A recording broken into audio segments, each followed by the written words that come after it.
Welcome to footballgameplan.com, where football makes sense. I'm Memory Hunt, the czar of the playbook. Bring you our Maaco Las Vegas Bowl preview between the Washington Huskies and the Boise State Broncos. Now let's take a look at some keys to victory for both teams, starting with Washington.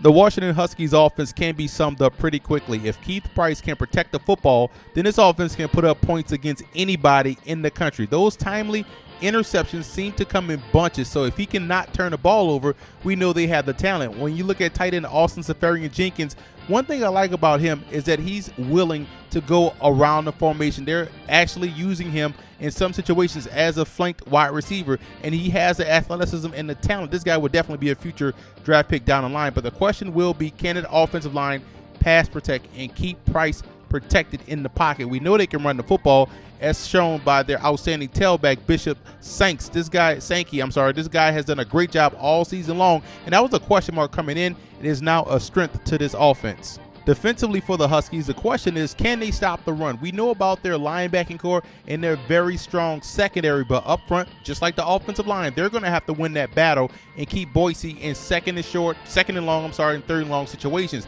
Big fan of John Timu, the outstanding linebacker. This is a guy that gets it. He plays downhill and is one of those linebackers that looks to hit, and that's what you want. In the secondary, you like what you see out of the young player Shaq Thompson, Desmond Trufant. Those guys are outstanding. They actually own the advantage in the passing game, so if they can put these guys in passing situations, Washington has the strength in the secondary to make plays on the ball.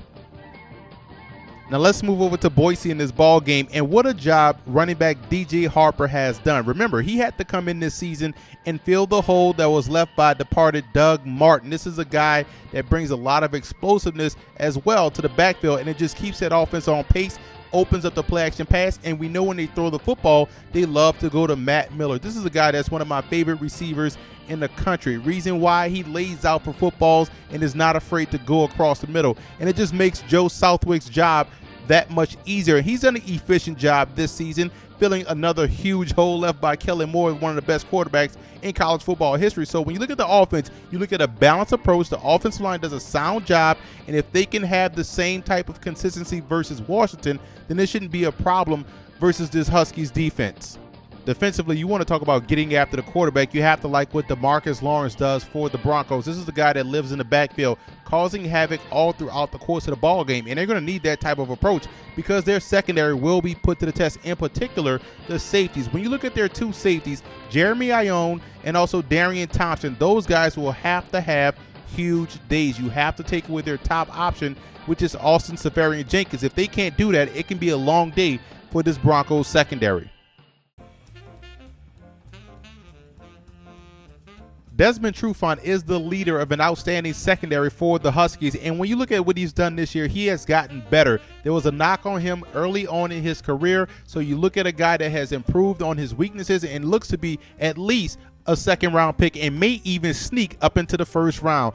Jamar Taylor is one of my favorite cornerback prospects in this draft, reason being his ball instincts. This is a guy that's always around the football, and give me cornerbacks and secondary players that are always around the football, and I'll find a spot for them on my football team. This guy also has the ability to come up and make plays in a running game, so he is a complete corner and has that size you want at the position.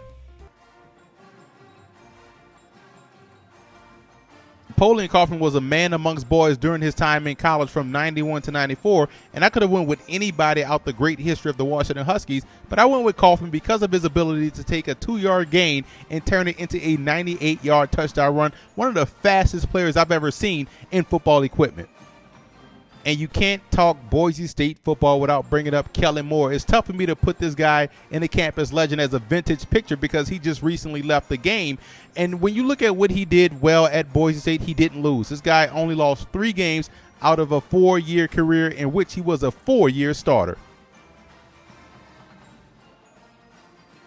I like the Broncos in this ball game. When you look at Boise State, you look at a team that does a great job offensively of playing with balance, simplicity in their approach, but multiplicity in their personnel and formation. So that's where they get teams guessing defensively. Now, their defense does a great job of applying pressure. They are active around the ball on the corners. The question is, can those safeties compete versus Austin Seferian-Jenkins? I think they would do a great job of applying pressure, forcing Keith Price to go to other options, other targets, breaking contain. That way they can dictate what they want him to do. So look for the Broncos to walk away champions of the Maaco Las Vegas Bowl.